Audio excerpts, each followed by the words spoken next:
A poem by Emily Dickinson entitled Wild Nights. First, let me recite the poem, then I will tell you about the authoress, about Emily Dickinson. It is better to know the life of the poetess in order to understand her poem. Well, wild nights, were I with thee, wild nights should be our luxury. Futile the winds to a heart in port, done with a compass, done with a chart, rowing in Eden, the sea. Might I moor tonight in thee? Let me tell you the word meanings so that you may have some idea of the gist of this poem. MOOR, moor, is noun, which means a wide open area of high land that is covered with grass and heather. But there is also another meaning, which is verb.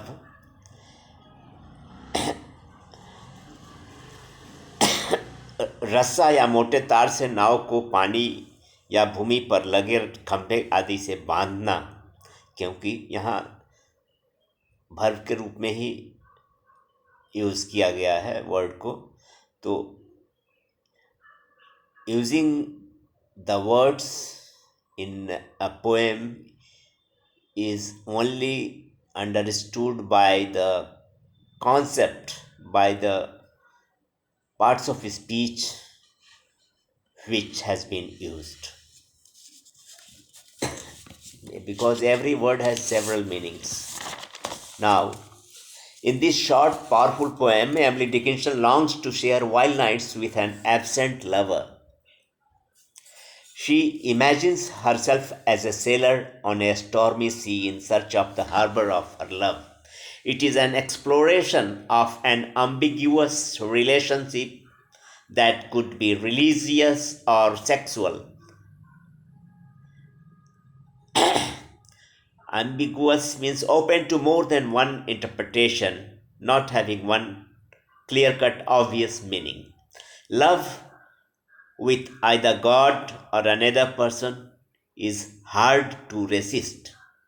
Resist मतलब रोक पाना, अपने को रोकना, अभिष्ट वस्तु को प्राप्त करने से या अभिष्ट काम करने से रोकना. Resist means to stop yourself from having or doing something that you want to have or do. Now, let us listen some autobiographical notes on Emily Dickinson. Emily Dickinson was born on December 10th, 1830 and died on May 15th, 1886. She was an American lyric poet. She lived in seclusion, her solitary life, and commanded a brilliant style. She stood for the quality of being honest and a strong moral principles, and thereby her vision was so.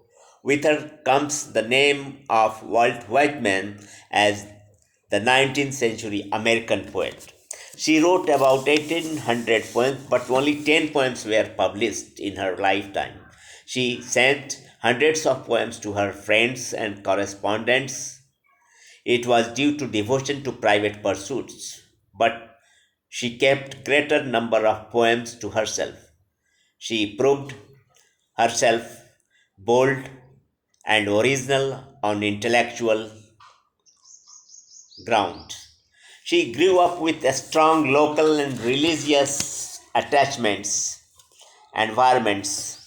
Her father, Edward Dickinson, was a forceful and prosperous Whig lawyer. Her mother, Emily Norcross Dickinson,